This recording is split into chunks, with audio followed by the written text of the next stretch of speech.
Good evening, and welcome to Doctorpiece Theater.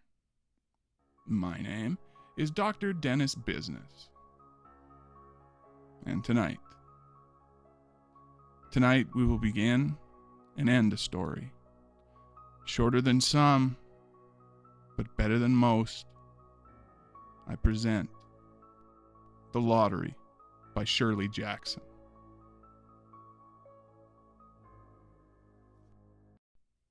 The morning of June 27th was clear and sunny, with the fresh warmth of a full summer day. The flowers were blossoming profusely, and the grass was richly green. The people of the village began to gather in the square, between the post office and the bank, around 10 o'clock. In some towns there were so many people that the lottery took 2 days and had to be started on June 26th. But in this village, where there was only about 300 people, the whole lottery took less than 2 hours, so it could begin at 10 o'clock in the morning and still be through in time to allow the villagers to get home for noon dinner. The children assembled first, of course. School was recently over for the summer, and the feeling of liberty sat uneasily on most of them. They tended to gather together quietly for a while before they broke into boisterous play, and their talk was still of the classroom and the teacher, of books and reprimands. Bobby Martin had already stuffed his pockets full of stones, and the other boys soon followed his example, selecting the smoothest and roundest stones. Bobby and Harry Jones, and Dickie Delacroix, the villagers pronounced his name Delacroix, eventually made a great pile of stones in one corner of the square and guarded it against the raids of the other boys.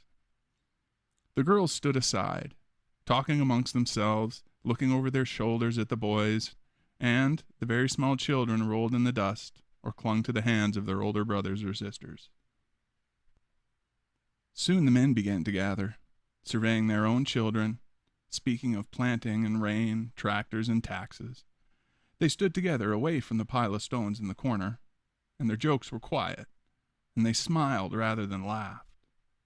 The women, wearing faded house dresses and sweaters, came shortly after their menfolk. They greeted one another and exchanged bits of gossip as they went to join their husbands. Soon, the women, standing by their husbands, began to call to the children, and the children came reluctantly, having to be called 4 or 5 times. Bobby Martin ducked under his mother's grasping hand and ran, laughing, back to the pile of stones. His father spoke up sharply, and Bobby came quickly and took his place between his father and his oldest brother. The lottery was conducted, as were the square dances, the teenage club, the Halloween program, by Mr. Summers, who had time and energy to devote to civic activities. He was a round-faced, jovial man, and he ran the coal business, and people felt sorry for him, because he had no children and his wife was a scold. When he arrived in the square, carrying the black wooden box, there was a murmur of conversation among the villagers, and he waved and called, "A little late today, folks." The postmaster, Mr. Graves, followed him, carrying a 3-legged stool, and the stool was put in the center of the square, and Mr. Summers set the black box down on it. The villagers kept their distance, leaving a space between themselves and the stool, and when Mr. Summers said, "Some of you fellows want to give me a hand?"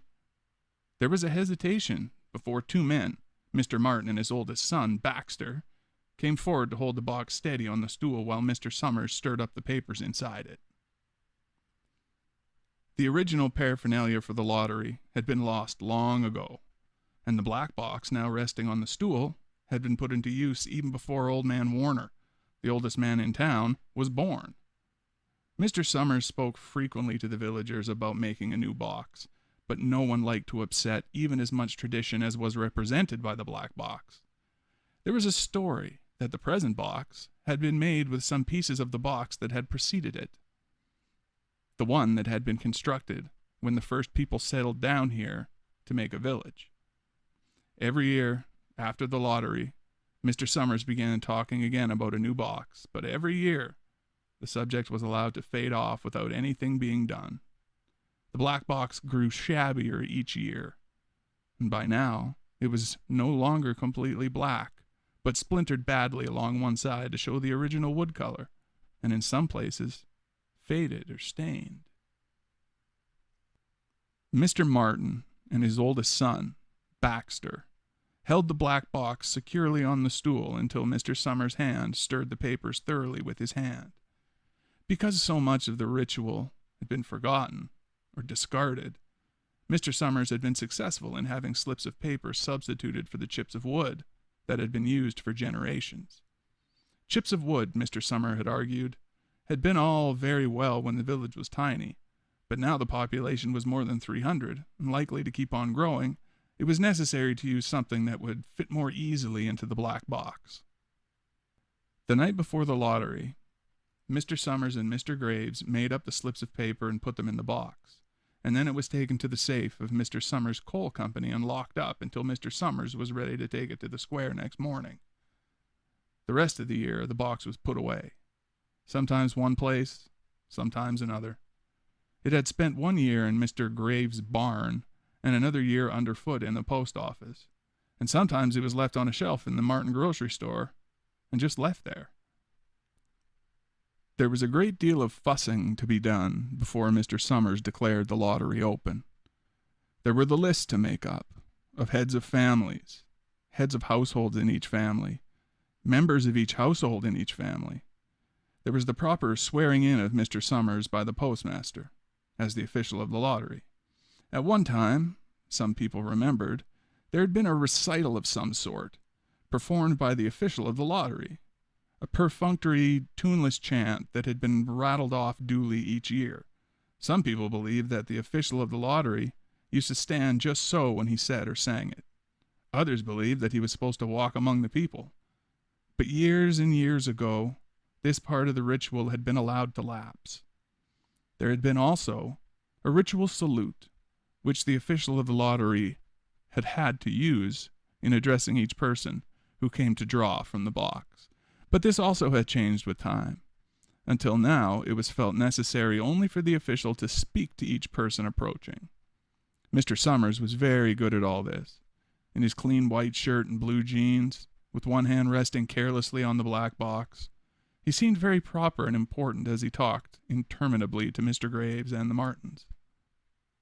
Just as Mr. Summers finally left off talking and turned to the assembled villagers, Mrs. Hutchinson came hurriedly down the path to the square, her sweater thrown over her shoulders, and she slid into place in the back of the crowd.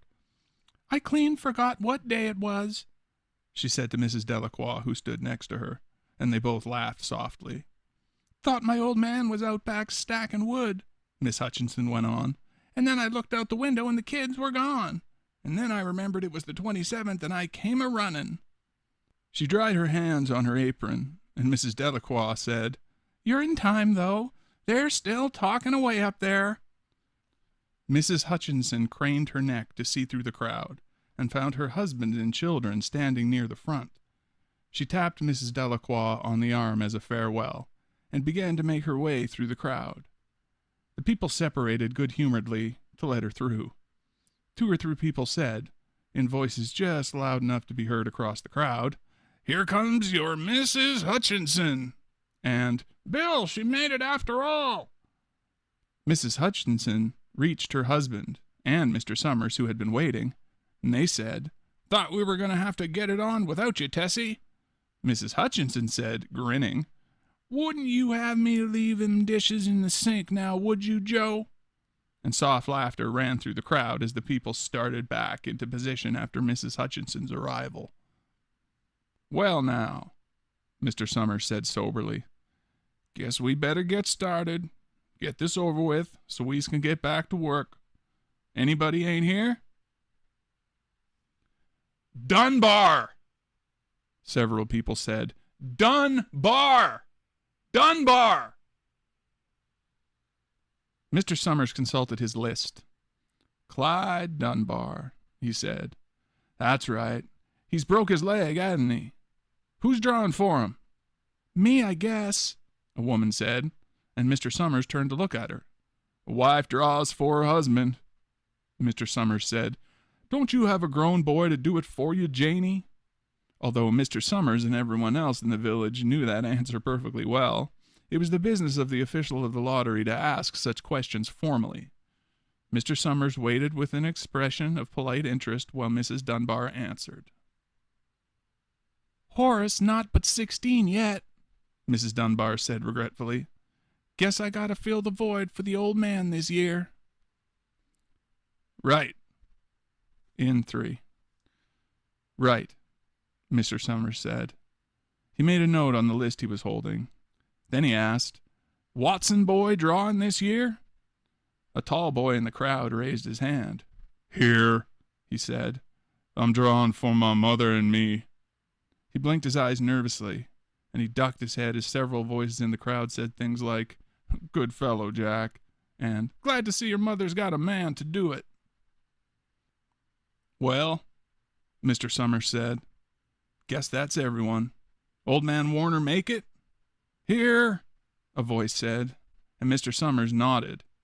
A sudden hush fell on the crowd as Mr. Summers cleared his throat and looked at the list. All ready?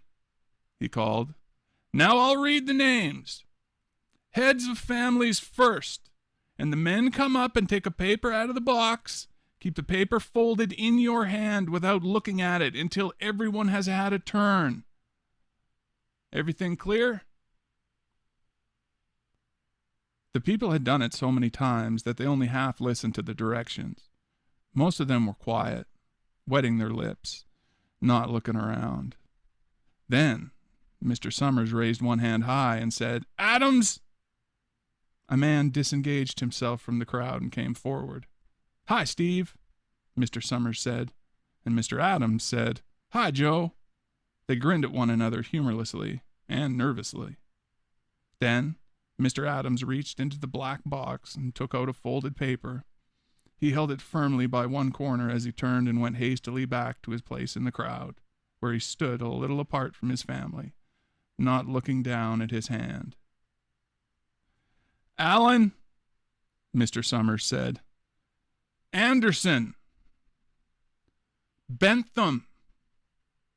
Seems like there's no time at all between lotteries anymore, Mrs. Delacroix said to Mrs. Graves in the back row. Seems like we got through with the last one only in the last week. Time sure does go fast, Mrs. Graves said. Clark! Delacroix! There goes my old man, Miss Delacroix said. She held her breath while her husband went forward.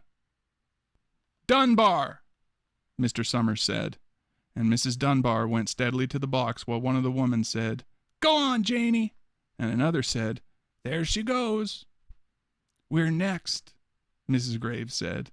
She watched while Mr. Graves came around from the side of the box, greeted Mr. Summers gravely, and selected a slip of paper from the box.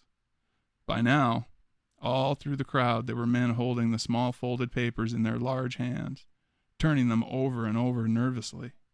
Mrs. Dunbar and her two sons stood together, Mrs. Dunbar holding the slip of paper. Halbert! Hutchinson! Get up there, Bill! Mrs. Hutchinson said, and the people near her laughed. Jones! They do say, Mr. Adams said to old man Warner, who stood next to him, that over in the North Village they're talking of giving up the lottery. Old man Warner snorted. Pack of crazy fools, he said. Listening to young folks. Nothing's good enough for them. Next thing you know, they'll be wanting to go back to living in caves. Nobody work anymore. Live that way for a while. There used to be a saying about lottery in June, corn be heavy soon. First thing you know, we'd all be eating stewed chickweed and acorns. There's always been a lottery, he added petulantly. Bad enough to see young Joe Summers up there joking with everybody. Some places have already quit lotteries, Mrs. Adams said. Nothing but trouble in that, old man Warner said stoutly. Pack of young fools. Martin, and Bobby Martin watched his father go forward. Overdyke, Perry. I wish they'd hurry, Mrs. Dunbar said to her older son. I wish they'd hurry. They're almost through, her son said. You get ready to run tell Dad, Miss Dunbar said. Mr. Summers called his own name and then stepped forward precisely and selected a slip from the box. Then he called, Warner! 77th year I've been in this lottery, old man Warner said as he went through the crowd. 77th time. Watson! The tall boy came awkwardly through the crowd. Someone said, "Don't be nervous, Jack." And Mr. Summers said, "Take your time, son. Zanini." After that, there was a long pause, a breathless pause, until Mr. Summers, holding his slip of paper in the air, said, "All right, fellows." For a minute, no one moved, and then the slips of paper were opened. Suddenly, all the women began to speak at once, saying, "Who is it? Who got it? Is it the Dunbars? Is it the Watsons?" Then the voices began to say, "It's Hutchinson. It's Bill. Bill Hutchinson's got it." People began to look around to see the Hutchinsons. Bill Hutchinson was standing quiet, staring down at the paper in his hand. Suddenly, Tessie Hutchinson shouted to Mr. Summers, "You didn't give him time enough to take any paper he wanted. I saw you. It wasn't fair." "Be a good sport, Tessie," Mrs. Delacroix called, and Mrs. Graves said, "All of us took the same chance." "Shut up, Tessie," Bill Hutchinson said. "Well, everyone," Mr. Summers said, "that was done pretty fast, and now we've got to be hurrying a little more to get done in time." He consulted his next list. "Bill," he said, "you draw for the Hutchinson family. You got any other households in the Hutchinsons?" "There's Dawn and Eva," Mrs. Hutchinson yelled. "Make them take their chance." "Daughters draw with their husbands' families, Tessie," Mr. Summers said gently. "You know that as well as anyone else." "It wasn't fair," Tessie said. "I guess not, Joe," Bill Hutchinson said regretfully. "My daughter draws with her husband's family. That's only fair. I've got no other family except the kids." "Then, as far as drawing for families is concerned, it's you," Mr. Summers said in explanation. "And as far as drawing for households is concerned, that's you too, right?" "Right," Bill Hutchinson said. "How many kids, Bill?" Mr. Summers asked formally. "3," Bill Hutchinson said. "There's Bill Jr. and Nancy and little Dave and Tessie and me." "All right, then," Mr. Summers said. "Harry, you got their tickets back?" Mr. Graves nodded and held up the slips of paper. "Put them in the box, then," Mr. Summers directed. "Take Bill's and put it in." I think we ought to start over," Mrs. Hutchinson said as quietly as she could. "I tell you, it wasn't fair. You didn't give him enough time to choose. Everybody saw that. Listen, everybody," Mrs. Hutchinson was saying to the people around her. "Are you ready, Bill?" Mr. Summers asked, and Bill Hutchinson, with one quick glance around at his wife and children, nodded. "Remember," Mr. Summers said, "take the slips and keep them folded until each person has taken one. Harry, you help little Dave." Mr. Graves took the hand of the little boy who came willingly with him up to the box. "Take a paper out of the box, Davy," Mr. Summers said. Davy put his hand into the box and laughed. "Take just one paper," Mr. Summers said. "Harry, you fold it for him." Mr. Graves took the child's hand and removed the folded paper from the tight fist and held it while little Dave stood next to him and looked up at him wonderingly. "Nancy next," Mr. Summers said. Nancy was 12, and her school friends breathed heavily as she went forward, switching her skirt, and took a slip daintily from the box. "Bill Jr.," Mr. Summers said, and Billy, his face red and his feet over large, nearly knocked the box over as he got a paper out. "Tessie," Mr. Summers said. She hesitated for a minute, looking around defiantly, and then set her lips and went up to the box. She snatched a paper out and held it behind her. "Bill," Mr. Summers said, and Bill Hutchinson reached into the box and felt around, bringing his hand out with the last slip of paper in it. The crowd was quiet. A girl whispered, "I hope it's not Nancy," and the sound of the whisper reached the edges of the crowd. "It's not the way it used to be," Old Man Warner said clearly. "People ain't the way they used to be." "All right," Mr. Summers said. "Open the papers. Harry, You open little Dave's." Mr. Graves opened the slip of paper, and there it was, a general sigh through the crowd as he held it up, and everyone could see it was blank. Nancy and Bill Jr. opened theirs at the same time, and both beamed and laughed, turning around to the crowds and holding up their slips of paper above their heads. "Tessie," Mr. Summers said. There was a pause, and then Mr. Summers looked at Bill Hutchinson, and Bill unfolded his paper and showed it. It was blank. "It's Tessie," Mr. Summers said, and his voice was hushed. "Show us her paper, Bill." Bill Hutchinson went over to his wife and forced the slip of paper out of her hand. It had a black spot on it. The black spot Mr. Summers had made the night before with the heavy pencil in the coal company office. Bill Hutchinson held it up, and there was a stir in the crowd. "All right, folks," Mr. Summers said. "Let's finish quickly." Although the villagers had forgotten the ritual and lost the original black box, they still remembered to use stones. The pile of stones the boys had made earlier was ready. There were stones on the ground with the blowing scraps of paper that had come out of the box. Mrs. Delacroix selected a stone so large she had to pick it up with both hands and turn to Mrs. Dunbar. "Come on," she said. "Hurry up." Mrs. Dunbar had small stones in both hands, and she said, gasping for breath, "I can't run at all. You'll have to go ahead and I'll catch up with you." The children had stones already, and someone gave little Davy Hutchinson a few pebbles. Tessie Hutchinson was in the center of a cleared space by now, and she held her hands out desperately as the villagers moved in on her. "It isn't fair," she said. A stone hit her on the side of the head. Old Man Warner was saying, Come on, everyone." Steve Adams was in the front of the crowd of villagers, with Mrs. Graves beside him. "It isn't fair! It isn't right!" Mrs. Hutchinson screamed. And then they were upon her.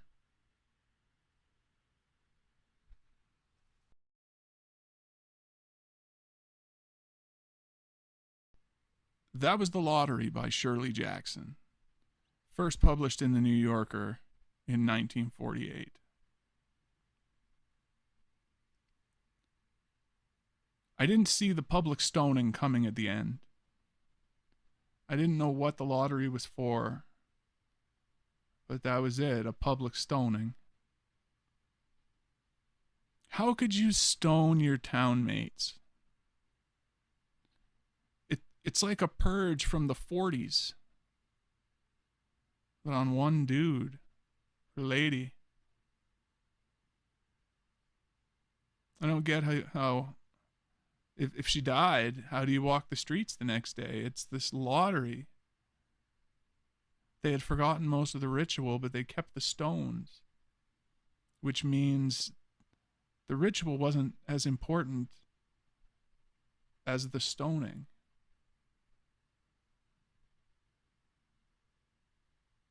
I don't know if that lady lived, but the other lady had a rock so big she could barely walk, like she was going to cave somebody's head in. And there were kids there. It didn't make me sad, and it didn't make me mad. It just wonders why we have to hang on to pointless traditions and, to make our society work. It's not those weird-ass traditions. It's us. Maybe we need them. Who am I? Who are any of us? I guess we'll find out next time. Because this has been Doctorpiece Theater. And my name is Dr. Dennis Business. And as always, my friends.